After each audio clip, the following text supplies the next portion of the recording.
And some more news coming in. 10 vessels attacked in Strait of Hormuz. Data.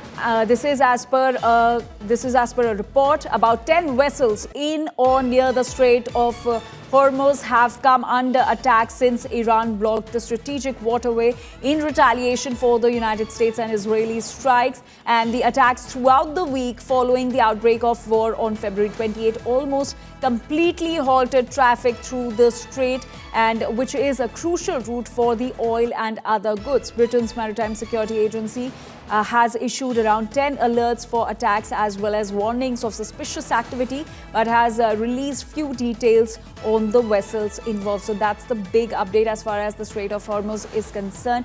10 vessels have been attacked in the Strait of Hormuz, and that's the latest. And this they have come under attack since Iran blocked the strategic waterway, which is the Strait of Hormuz, in retaliation for the US and Israeli strikes. India Today Global's Pranay Upadhyay is now joining us with more details on this. Pranay, we're learning that 10 vessels have been attacked in the Strait of Hormuz. Tell us more about this attack and also its implications. The implications are quite visible, Anjali, that the Strait of Hormuz is largely empty. No ship are passing through this Strait of Hormuz, which is like around 33 kilometer wide, narrow, the strait, and which actually connects the Gulf of Oman and Gulf of Persia.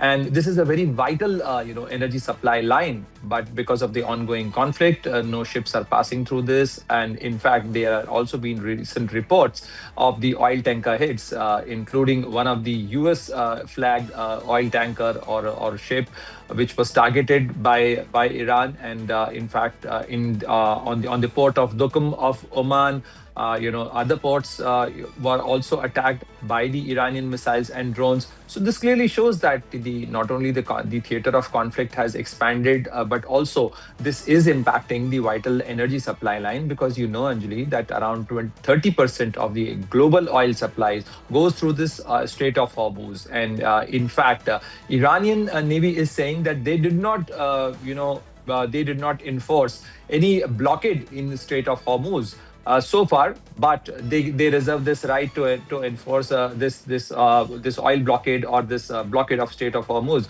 But on the other side, as you mentioned about the UK-based agency warning and giving this report, in fact, recently JP Morgan also issued a statement by saying that what will be the implication of the continued blockade of Strait of Hormuz, because all these oil-producing countries, be it Kuwait, be it Bahrain, Saudi Arabia, UAE, all these countries have a very limited capacity for the storage, and if the storage gets full, then they will be forced to shut down the oil production. And once the oil production is shut down, this cannot be restarted immediately. So that is the biggest worry, that the shockwave of this turbulence will be for long term, and for at least 6 months it will take to get normalized. So that is the biggest worry. And countries like India, China, and the Southeast Asian countries are already started feeling the heat of this energy crisis,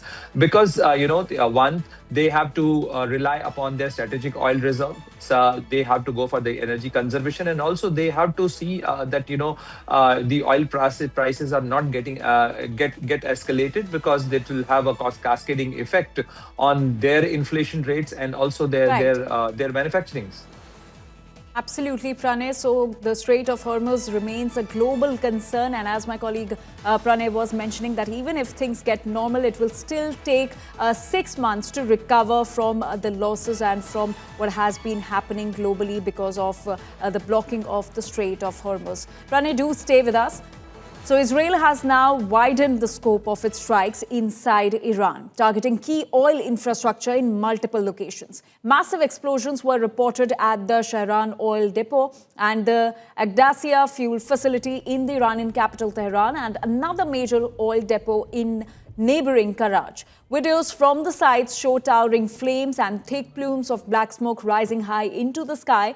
Israel said that it had struck Iranian missile sites, command centers and fuel depots. Iran's oil distribution company said that 4 of its employees were also killed in these strikes.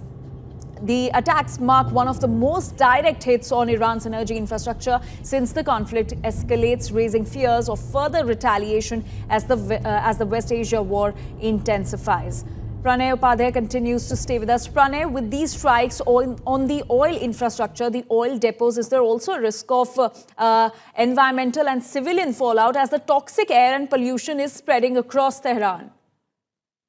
Absolutely right, Anjali. Yesterday it rained in Tehran, and that was almost like an acid rain because it rained with black, thick tar. And in fact, people are finding it difficult to breathe because Iran, its capital Tehran, is like 10 million.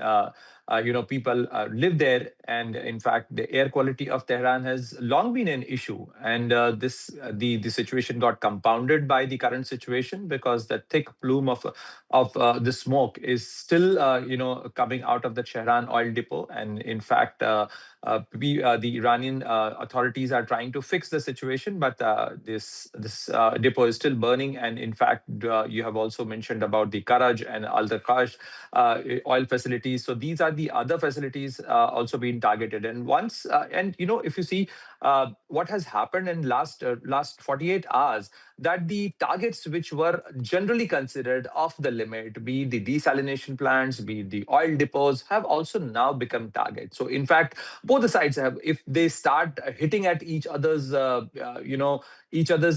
facilities, each other's, as in not Iran is not being able to hit at any of the US oil facility, but certainly they can hit at the oil facilities of the neighboring countries, which are letting the United States use their soil to launch these attacks, because be it Saudi Arabia, Bahrain, Kuwait, Oman, all these countries have US bases, and they are also major oil producers. Then this will have a very catastrophic implications, not from the environmental point of view, but also from the energy point of view, energy supply point of view.